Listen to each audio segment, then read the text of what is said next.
Jai Shri Gurudev. Welcome back to my YouTube channel. This is Ravian, Assistant Professor, Department of MCOM, BGS Institute of Management Studies, Chikkaballapur. Dear students, in this video I am going to explain the concept GST registration. So here is the slides in which I am going to explain about GST registration. See, before going to understanding the concept or procedure of GST registration, we should understand what is GST first. So it is very clear that GST means goods and service tax. Okay, so which is the replacement of all other indirect taxes like sales tax, service tax, and VAT and all those things. Okay, so GST is nothing but goods and service tax, which is indirect tax. Okay, and the next concept is GST registration. See, what is GST registration? So before stepping to the topic, the process or procedure of GST registration, we should understand what is this GST registration. See, GST registration, it is nothing but in the GST resume, business whose turnover exceeds rupees 40 lakhs, whose turnover is exceeds rupees 40 lakh and rupees 10 lakh, that too for a special category states. So there are some special category states which is recognized by the government of India under GST resume. Those are Arunachal Pradesh, Assam, Jammu and Kashmir, Manipur, Meghalaya, Mizoram, Nagaland, Sikkim, Tripura, Himachal Pradesh, and Uttarakhand. So these are the special category states under GST law. Okay, so for that special category states, rupees 10 lakh is the turnover, the aggregate turnover amount, and for other business organizations it is 40 lakh rupees. Okay, so whose aggregate turnover exceeds rupees that limit, that aggregate turnover limit is required to register as a normal taxable person. So this process we can consider as a GST registration. So the process of registering for the GST, that business organizations whose turnover exceeds rupees 40 lakh and in the special category states 10 lakh rupees. So this is what a GST registration. And nextly, this GST registration. So for certain business organization, it is very mandatory. The registration under GST, it is compulsory for certain business organizations. If the organization carries on a business without registering under GST, it will be an offense under GST law, and those business organizations have to pay heavy penalties, and heavy penalties will apply on those organizations who fails to register under GST law. And this GST registration usually takes between 2 to 6 working days, or else up to 10 days it's enough. So within a 10 days of time period, we can register as a GST registered dealer.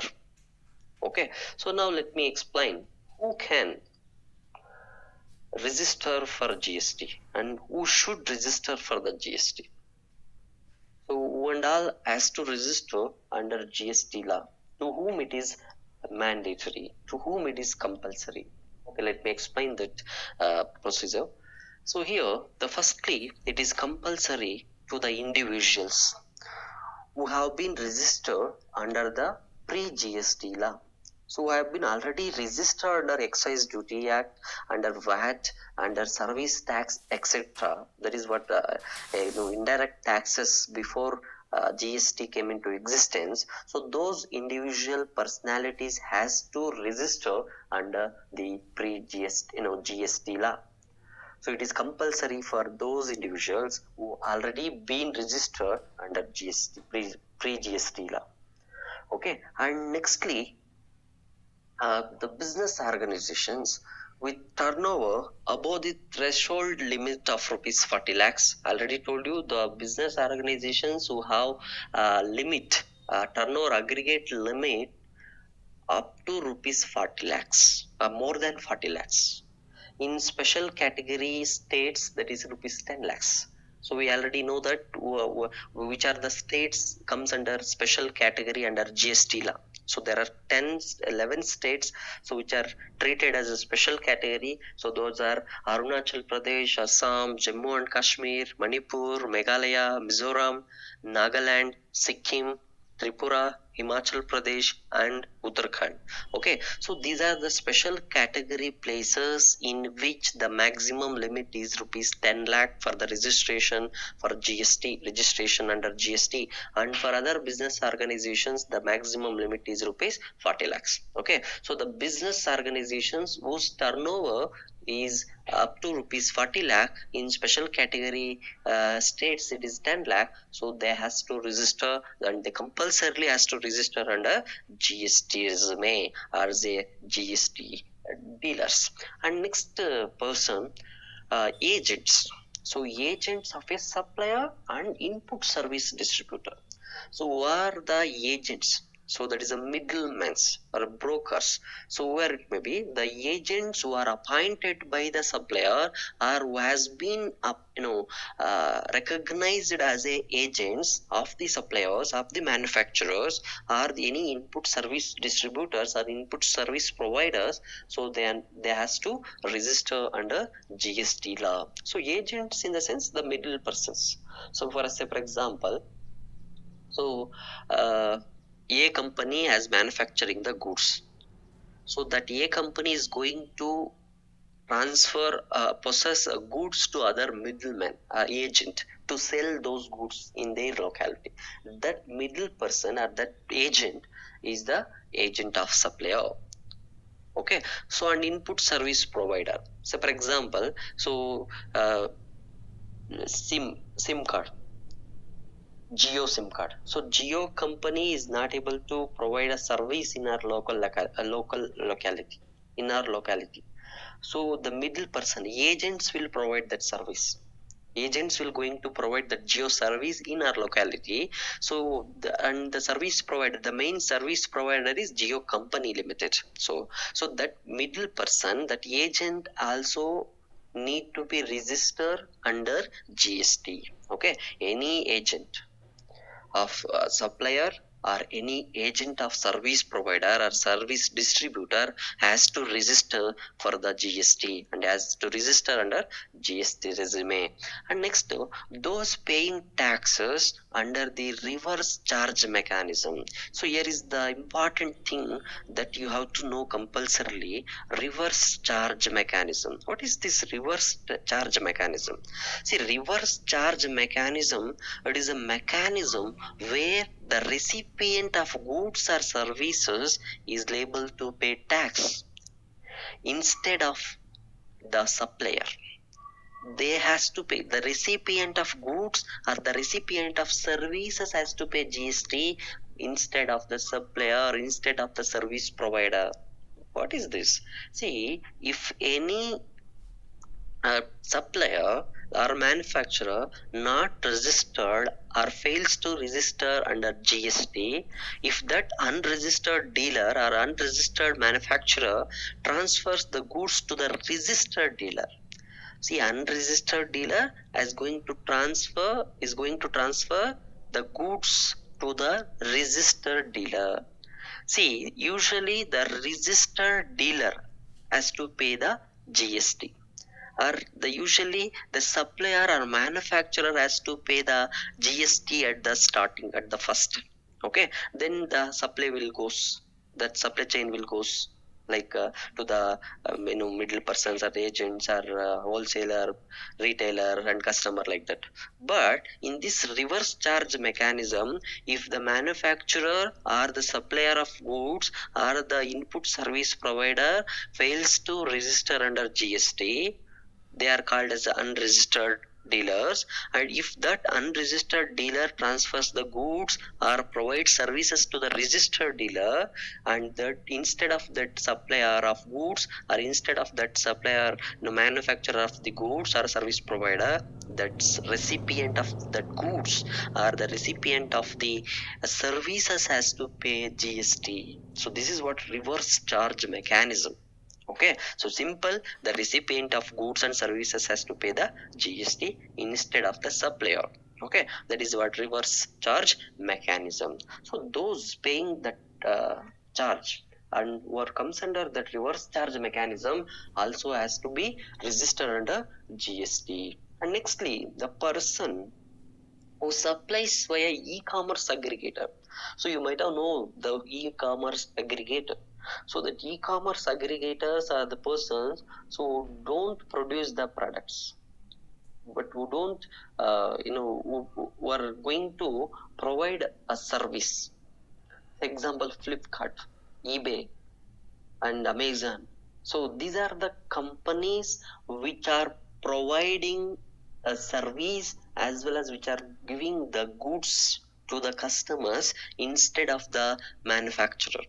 They used to purchase, they used to deal with the companies, manufacturing companies, just they are working like middlemen, agents of that companies. Okay, so they are called as e-commerce aggregators. Okay, so even they won't produce, even they won't manufacture the good, they will supply the goods to the customers. Okay, so they are called as a e-commerce aggregators. That e-commerce aggregator or person who supplies to, or the person who supplies via between the e-commerce aggregator also need to be registered under GST law. And then every e-commerce aggregator, so any e-commerce aggregator, so on every e-commerce aggregator has to register under GST.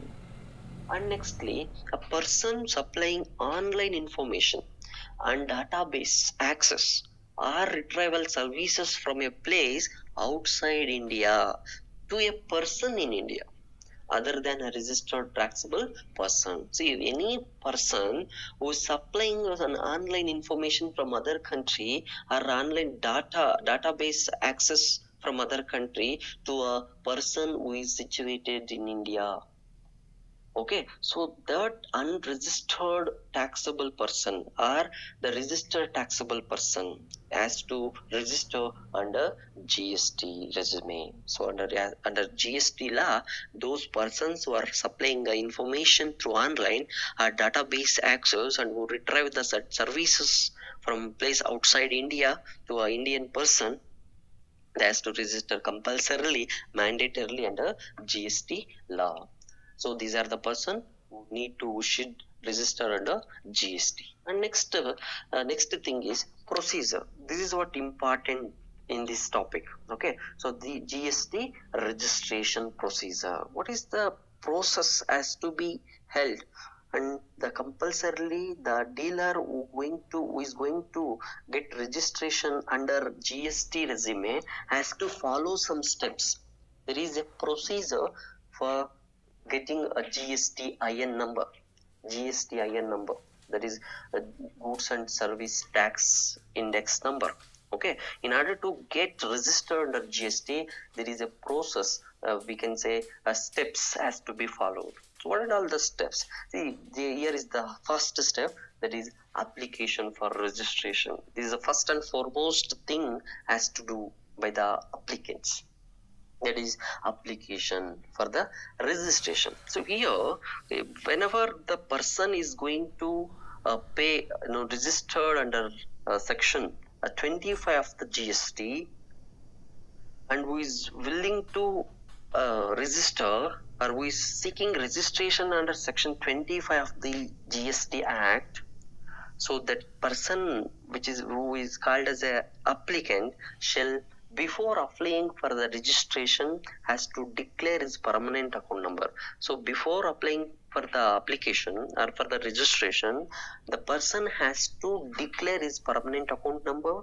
mobile number, email address, and state or union territory in the part number A of the GST Register 1. So in the GST Register 1, at the time of application for the registration, that person or the applicant has to register, has to declare his PAN number, mobile number, email address, and state or union territory. So these are the mandatory things. The two, where he can verify these documents where he can declare his PAN, where he can declare his mobile number and email address, in the sense in the common portal, either directly or through a facilitation center which is notified by the commissioner of GST.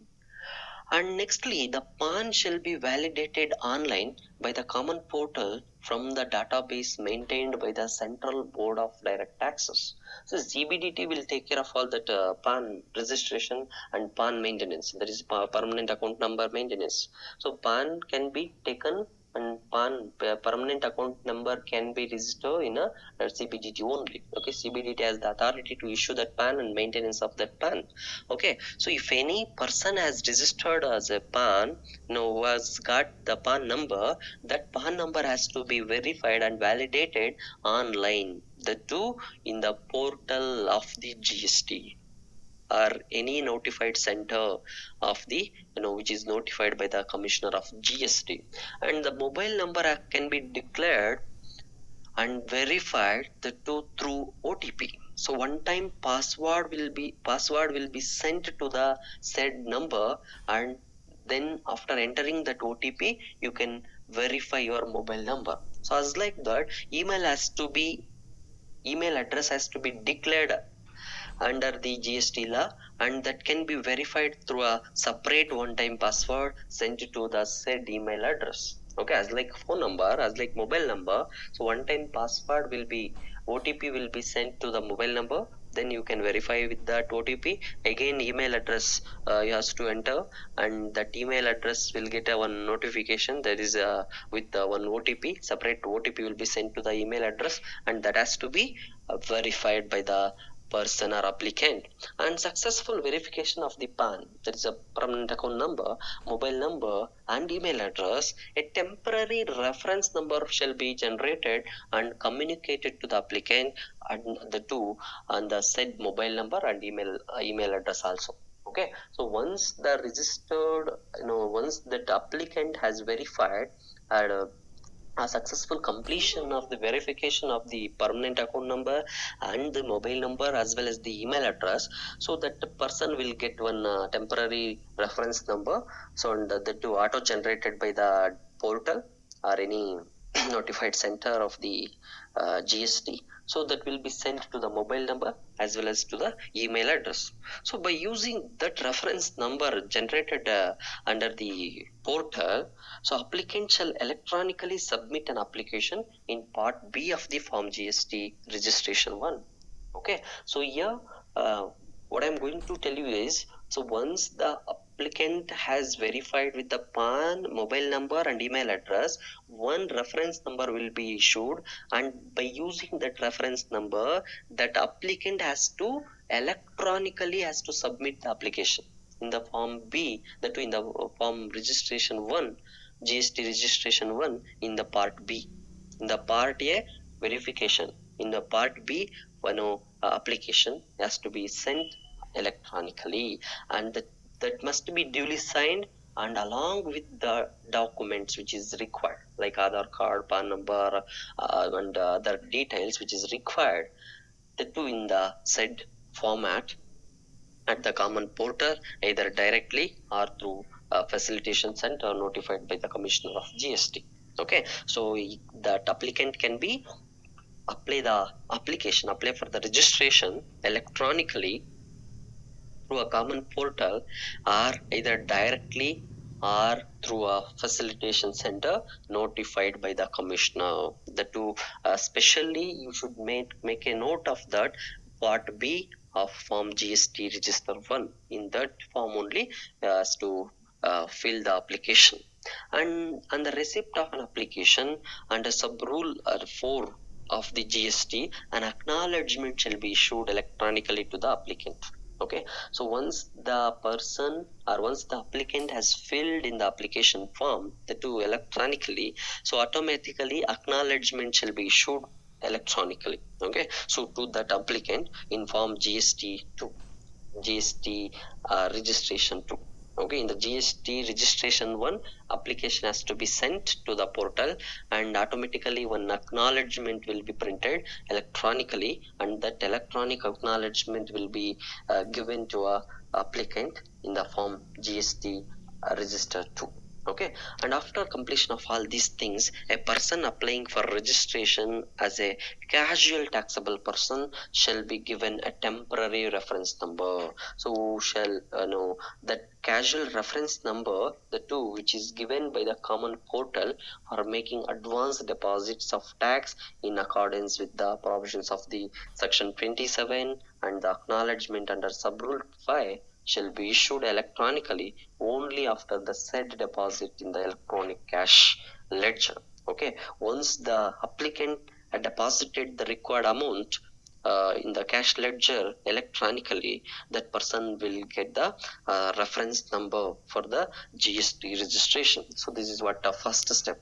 And next step is verification of the application and approval. Once this application has been sent to a portal, or once the application is filed in the portal or in the direct way or in the notified center, next step is verification of the application and approval of that application. See, the application shall be forwarded to the proper officer under GST law. Okay, so who shall examine the application and accompanying documents, and if same are found to be in order, but and all the documents has been submitted by the applicant, if it is in the order which is said in the form number 1, so approve the grant of registration to the applicant within 3 working days from the date of submission of the application. If everything is fine, if everything is okay, if the documents is verified by the that proper officer, so they will generate one registration and they'll grant registration to the applicant, that within the 3 days of the submission of application. And nextly, if the application submitted by the applicant is defect, it is found to be a defect or deficient, either in terms of any information or any documents which is provided by the applicant may be false, and the information furnished under the said rule is not up to the mark. So in such cases, so that notice will be sent electronically in form GST register 3 to the applicant. Okay, and within 3 working days from the date of submission of the application, and the applicant shall furnish the clarification. See, if anything is found as a defect, and that no officer will send one electronic mail to the applicant, and by seeing that that reply from department or officer, that applicant has to clarify that, has to furnish the details which is required by the officer, and you should get the clarification. So the clarification includes modifications or correction of particulars declared in the application of registration, or if any defect is found in the PAN, if any defect is found in the date, mobile number, email address, or whatever it is, so that can be modified in the part A of the form GST register 1. Okay, so that can be done in the form GSTR 4, GST register 4. Okay, so after that defect, if any proper officer, or where that proper officer is satisfied with the clarification which is given by the applicant, so that the information is enough, and the documents which is furnished by the applicant is enough or is good enough, he may approve that grant of registration to the applicant, so within the 7 working days. So if it is not clarified by the applicant, so then that will be declared as a rejected. That application is being rejected by the officer, because the applicant is not provided any proper information which is required by the officer, so then you can directly reject that. So if the officer is not replay within the stipulated period of time, see, say for example, if there is a defect in the PAN number, if there is a defect in the name of the applicant, so that is electronically mail is been sent to the applicant, and that applicant has submitted the required documents for the clarification, so but the officer is not cope up with the applicant. So in that situations, if the proper officer fails to take any action with regarding that, so within 3 working days from the date of submission of application, so that application will be treated as approved. so that shall be deemed to be have been approved so by the department. So if the officer is not cope up with the applicant, if not clarified about the defect. Okay, see, if the applicant is not provided the proper documentation to the officer, that officer can reject the application. If the defect is found, the officer will send the mail. Even that mail has been received by the applicant. If applicant fails to submit the required documents to the officer, he can reject that. If the officer is not cope up with the applicant, so it is within 7 days, within 7 working days, that receipt of application is approved as a granted. Okay, yes. And next step is issue of registration certificate. So after verification of the application and approval of that application, so the third step is issue of registration certificate. So what is this registration certificate? See, after all these things happen, all these verifications is been completed, so the application for grant of registration has been approved under the rule number 2, and a certificate of registration in the form GST Register 6, and in that will be showcasing that principal place of a business and additional places of the business shall be made available to the applicant on the common portal, and the goods and service tax identification number will be given, which is called GSTIN, that is goods and service tax identification number shall be assigned to a person or applicant in the format like in that GSTIN number, that will be looks like first 2 characters of the state code and 10 characters of the PAN or the tax deduction or collection account number,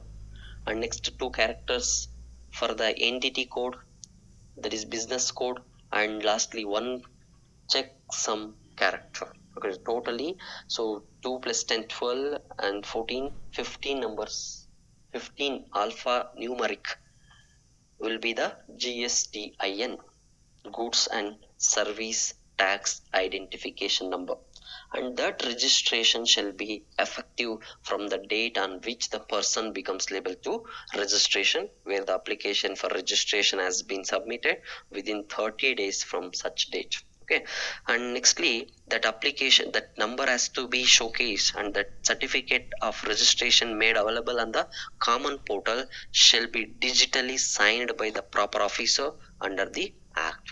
And if that registration has been granted, the application shall be communicated the registration number, and the certificate of registration duly signed shall be made available to him on the common portal within 3 days after expiry of the period specified in the sub rule 5 of the 2. Okay, so within within 3 working days of registration has been granted, that communication has to be done, which means that registration form or registration number, certificate of registration has to be sent to the particular applicant. Okay, so this is what the third step is, issue of registration certificate. And next, the fourth step is display of registration certificate and GSTIN on the name board. See, I think you might have seen in the name board, so beside or below the name board of a business organization, you may find GSTIN number, and you may find displaying the registration certificate in the shops. Okay, so this is the fourth step, and it is very mandatory. Every registered person shall have to be display his certificate of registration in a prominent location at his principal place, and even in the business offices, there is a branch offices at every additional place or places of a business has to display in a prominent location. Okay, and every registered person shall display his GSTIN, that is the goods and service tax identification number, on the name board exhibited at the entry of his principal place or other branch offices. Okay, so this has to be done in the fourth step, every registered dealer has to showcase their registration certificate, and GSTIN number has to be mentioned in the name board, that in the entrance itself, that has to be placed. Okay, so this is the fourth step. And final step is amendment of registration. See, after providing a GSTIN number to the applicant, after everything is been completed, after registration certificate has been sent to a person, finally if any changes is required, that may be a name change, or maybe either at the time of obtaining registration or as amended from time to time, if the registered person shall want to be change the sign or the names of the persons included in that, or name of the uh, directors, name of the partners, removal of the partner or addition of the partners, so whatever the change is required, so within the stipulated period of time, they has to apply for that amendment. That is what changes. Okay, so within 15 days of such change, so submit an application duly signed, that we electronically, so in the GST registration 13, so along with the documents relating to such change at the common portal, either directly or through a facilitation center which is notified by the commissioner of GST. Okay, so here that person has to, we need to be change their uh, particulars, has to send an application to the department within the 15 days. Okay, and the change relates to a legal name of the business, address of the business, or address of the branch officers, or addition or deletion of the persons, or retirement of the partners, directors, or managing committee, board of trustees, chief executive officers, whoever it may be. So that has to be then through this amendment of registration, and this can be done in the form number GST registration 14, that can be electronically made these changes, and electronically that such amendments shall be take effect from the date of occurrence of the event, which regarding that amendment. Okay, this is what the procedure for GST registration. I hope you understand uh, the procedure of registration of GST and registration under GST. It is very simple. First, application for the registration. Application has to be filled along with certain required documents. While going to apply for the registration, the applicant has to verify with the mobile number, email ID, and PAN number. That has to be verified. After verification, so that verification of application will be done by the officer of the GST, and if the officer satisfied with the documentations, so you will approve the reference number, and you will be grant that number.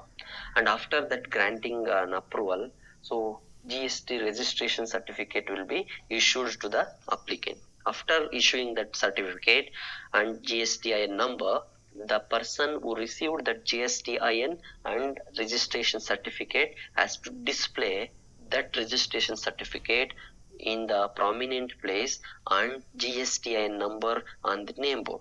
And lastly, if any changes is required, and if applicant has to make any changes to the GSTN number or registration certificate, and can apply for the amendment of that registration.